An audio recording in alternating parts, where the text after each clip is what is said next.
Election commission তারা SIR conduct করছে, শুধুমাত্র আমাদের রাজ্য নয়, ভারতবর্ষের 12টি রাজ্যে এসআইআর কন্ডাক্ট হচ্ছে। এবারে এই এসআইআরকে কেন্দ্র করে এই মুহূর্তে যেটা সব থেকে বড় একটা বিষয় বা বড় একটা জল্পনা বা বলুন আলোচনা যেটা তুঙ্গে উঠেছে, সেটা হচ্ছে ইলেকশন কমিশনের করা এসআইআর এর কাজ সেটা নাকি মমতা বন্দ্যোপাধ্যায়ের অঙ্গুলি হেলনে কন্ডাক্ট হচ্ছে। মমতা বন্দ্যোপাধ্যায় যেরকম চাইছেন সেরকম নাকি এসআইআর এর কাজ হচ্ছে। ঠিক কিভাবে এটা হচ্ছে আর কোথা থেকেই বা এর উৎপত্তি হলো, আমরা এই বিষয়টা নিয়ে বিস্তারিত আলোচনা করার চেষ্টা করব। স্টুডিওয়ে আমাদের সঙ্গে গেস্ট রয়েছেন, আমরা আরও বেশ কয়েকজন গেস্টকে অনলাইনে যোগ করার চেষ্টা করছি। আমার সঙ্গে স্টুডিওয়ে রয়েছেন বিশিষ্ট কংগ্রেস নেতা অভিষেক ব্যানার্জি। অভিষেকবাবু, আপনাকে স্বাগত আজ তাক বাংলায়। আপনার কাছে আমি আসবো, কিন্তু এই আলোচনাটা কি থেকে শুরু হলো বা কেন এই আলোচনাটা আমরা করছি তার প্রেক্ষাপটটা আমাদের দর্শক যারা রয়েছেন তাদেরকে একটু দিয়ে দিই। আপনারা জানেন বিজেপির নবনিযুক্ত সর্বভারতীয় সভাপতি নীতিন নবীন তিনি পশ্চিমবঙ্গে এসেছেন। পশ্চিমবঙ্গে এসে দুর্গাপুরে সভা করেছেন। সেই সভা থেকে তিনি একটা কথা বলেছেন যে এসআইআর এর যে কাজ, সেই কাজকে মমতা বন্দ্যোপাধ্যায়ের যারা কর্মীরা রয়েছেন, মানে যারা এখানে ডিএমরা রয়েছেন, এসডিওরা, বিডিওরা রয়েছেন, তারা নাকি মিসকন্ডাক্ট করছেন, তারা নাকি পুরো ঘেঁটে দিচ্ছেন। এই মানুষের যে হয়রানির অভিযোগ তৃণমূল কংগ্রেসের তরফ থেকে, তৃণমূল নেত্রীর তরফ থেকে বারবার করে বলা হচ্ছে, এটা নাকি মমতা বন্দ্যোপাধ্যায়ের প্ল্যান্টেড, মানে তিনিই নাকি এটা করেছেন। কি অভিযোগ করেছেন বিজেপি সভাপতি, একবার তার বক্তব্যটা শোনাই, তারপর আসছি আলোচনায়। एसआईआर के माध्यम से जो विशेष गहन पुनरीक्षण का काम चल रहा है, उसमें भी ममता दीदी खेल करने में लगी है। अभी दिल्ली जाकर रोना रो रही है कि इलेक्शन कमीशन हमको सहयोग नहीं कर रहा है। इलेक्शन कमीशन, अरे मैं मीडिया के बंधुओं के माध्यम से पूछता हूं ममता दीदी से, इलेक्शन कमीशन के नुमाइंदे आपके डीएम, एसपी, एसडीओ यहां बैठा है और इसको कठपुतली की तरह आप यूज कर रहे हैं। आप खुद खेल खेल रहे हैं, यहां की जनता को परेशान कर रहे हैं। यहां के युवाओं को, यहां के भद्र लोग के लोगों को, यहां के डॉक्टर को, यहां के पद्म विजेताओं को आप डीएम ऑफिस में, एसडीओ ऑफिस में बुला बुला कर परेशान कर रहे हैं और कह रहे हैं कि इलेक्शन कमीशन कर रहा है। আমরা নীতিন নবীনের বক্তব্য আপনাদের শোনালাম। আমাদের সঙ্গে অনলাইনে এই মুহূর্তে যোগ দিয়েছেন তৃণমূল কংগ্রেসের অন্যতম নেতা দেবাংশু ভট্টাচার্য। দেবাংশু, তোমাকে স্বাগত আজ তাক বাংলায়। আমার সঙ্গে স্টুডিওতে কংগ্রেস নেতা অভিষেক ব্যানার্জিও রয়েছেন। অবশ্যই আলোচনা আমরা এগিয়ে নিয়ে যাব। দেবাংশু, তোমার কাছে প্রথম যেটা প্রশ্ন, বিজেপির সর্বভারতীয় সভাপতি একটা গুরুতর অভিযোগ করছেন। তিনি বলছেন মমতা বন্দ্যোপাধ্যায় নাকি এই যে এসআইআর এর কাজে যে হয়রানি হচ্ছে, বৃদ্ধদেরকে ডাকা হচ্ছে, তাদেরকে ডেকে অযথা হয়রানি করা হচ্ছে, এটা নাকি মমতা বন্দ্যোপাধ্যায়ের নির্দেশে ডিএম, এসডিও, বিডিওরা তারা এই কাজ করছে, এসআইআর এর কাজকে ব্যাঘাত ঘটানো হচ্ছে। কি বলবে, তোমার প্রাথমিক রিয়াকশন কি? বিজেপির নতুন সর্বভারতীয় সভাপতির নাম কি দাদা? নীতিন নবীন। রাজনীতিতে কি উনি নবীন? আমি জানি না, আমি তো নবীন, আমরা নবীন। আচ্ছা, আমি একটা কথা বলুন, এই যে নতুন যে মানুষগুলো ডাক পাচ্ছেন, তারা কি কারণে ডাক পাচ্ছেন? একটা নতুন ঝামেলার জন্য। ঝামেলাটার নাম কি? Logical discrepancy. এবার আমার একটা কথা বলুন, লজিক্যাল ডিসক্রিপেন্সি কি বিহারে ছিল? না। লজিক্যাল ডিসক্রিপেন্সি বাংলার জন্য নতুন করে আমদানি করা হলো। কার জন্য আমদানি করা হলো? শুভেন্দু অধিকারী বক্তব্য রেখে বলল যে ব্রেকফাস্টে 58 লাখকে খেয়েছি, লাঞ্চে 1.5 কোটিকে খাবো।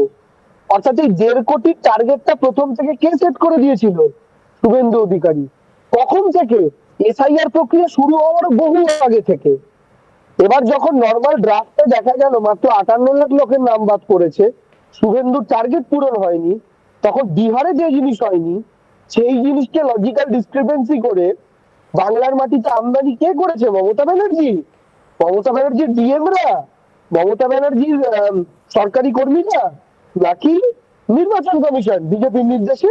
তারপরে লজিক্যাল ডিসক্রিপেন্সি নাটকটাই আনতে গেলেন কেন? নাটকটাই আনতেন না, এসব হতো না। আমাকে ডেকেছে, আমি যে গেছি, বলছে এআই দিয়ে আপনার নামটা না ট্রান্সলেট করার সময় ভুল হয়ে গেছে। আচ্ছা, এআই দিয়ে নাম ট্রান্সলেট এটা মমতা ব্যানার্জি করতে বলেছিল? আমাকে মমতা ব্যানার্জি ডেকে পাঠিয়েছিল? আজকে অমর্ত্য সেন ডাক পেয়েছে, মমতা ব্যানার্জি বলেছিল অমর্ত্য সেনকে ডাকুন। নেতাজির নাতি ডাক পেয়েছে, মমতা ব্যানার্জি বলেছিল চন্দ্রকুমার বোসকে ডাকুন।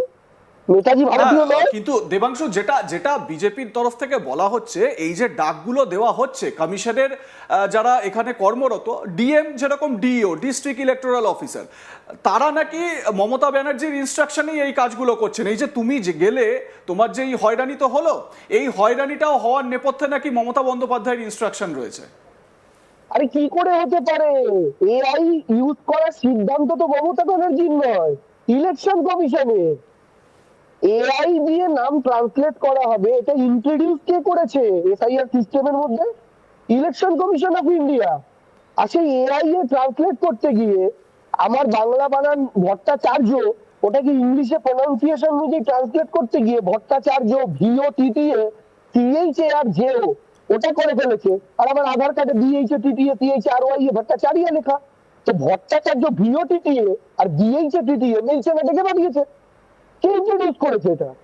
মমতা ব্যানার্জি ডিএম তো বুঝলাম, এআই তো মমতা ব্যানার্জি ইন্ট্রোডিউস করেনি এসআইআর এ। প্রথম বক্তব্য। 2 নম্বর বক্তব্য হচ্ছে, একজন 5জন বা 6জন সন্তান, সে যদি একজনকে বাবা বলে দেখায়, তাহলে এতজন সন্তান একজনকে বাবা বলে ডাকছে, এটাকে লজিক্যাল ডিসক্রিপেন্সির আওতায় ফেলা হয়েছে। এই নিয়মটা কে এনেছে? যে 5জন 6জন 7জন সন্তান যদি একজনকেই বাবা বলে চিহ্নিত করে থাকে 2002 এর লিঙ্কিং এর সময়, তাহলে সেটা লজিক্যাল ডিসক্রিপেন্সির আওতায় ফেলা হবে, সন্দেহজনকের আওতায় ফেলা হবে। এই নিয়মটা তো নির্বাচন কমিশন এনেছে। এবার আপনি আমাকে একটা কথার জাস্ট উত্তর দিন। সেটা হচ্ছে বিহার ভারতবর্ষের মাটিতে ফার্টিলিটি রেটে 1 নম্বর রাজ্য। অর্থাৎ আমাদের দাদুদের জেনারেশনে 7টা 8টা সন্তান দেখা যেত। আমি আমার বয়সের হিসাবে বলছি, আমার বাবাদের জেনারেশনে 2 থেকে 3টে সন্তান, আর আমাদের জেনারেশনের যাদের সন্তান সন্ততি হচ্ছে 0 থেকে 1। এটা অঙ্ক সবাই জানি আমরা। বিহার এমন একটা স্টেট যেখানে আজকের জেনারেশনেও 5টা বাচ্চা দেখা যায়। তাহলে তার বাবা তার দাদুর জেনারেশন কল্পনা করুন। তো যে বিহারে বাবা বা দাদুরা 17-18টা করে বাচ্চার জন্ম দিয়েছে, সেই 17টা-18টা বাচ্চা হওয়া বিহারকে আপনি লজিক্যাল ডিসক্রিপেন্সির আওতায় ফেললেন না। কিন্তু সবচেয়ে কম ফার্টিলিটি থাকা একটা রাজ্য পশ্চিমবঙ্গ, সেখানে যেখানে আজকের জেনারেশন 2-3টে বাচ্চা, দাদুদের আমলে 5টা-7টা বাচ্চা, সেটাকে লজিক্যাল বেশ, ডিসক্রিপেন্সির আওতায় আপনি দেবাংশু, নিয়ে তুমি যাবেন। আমার সঙ্গে থাকো। অবশ্যই এই লজিক্যাল ডিসক্রিপেন্সি নিয়ে অনেক বিস্তর অভিযোগ রয়েছে, অনেক বক্তব্যও রয়েছে। অভিষেক বাবু, আপনার কাছেও আমি আসবো, তবে এই মুহূর্তে আমার সঙ্গে বিজেপির তরফ থেকে বিজেপি নেতা আলী হোসেন আমাদের সঙ্গে যোগ দিয়েছেন অনলাইনে। আমি একটু আলী হোসেনের কাছে যাব। আপনার কাছে যেটা প্রশ্ন আমার, সেটা হচ্ছে গিয়ে যে এই যে অভিযোগটা আপনাদের সর্বভারতীয় সভাপতি করলেন, এবং আমরা শুভেন্দু অধিকারীকেও এই অভিযোগ করতে দেখেছি, তিনি বলছেন যে মমতা বন্দ্যোপাধ্যায়ের নির্দেশেই নাকি ডিএম এসডিওরা এই কাজগুলো করছে, মানুষকে হয়রানি করছে। আমি যদি সেই অভিযোগটাকে সত্যতা মেনেও নিই, বা সেই অভিযোগের সারবত্তা যদি ধরেও নিই, আমাদের সঙ্গে যোগাযোগ কি বিচ্ছিন্ন হয়েছে?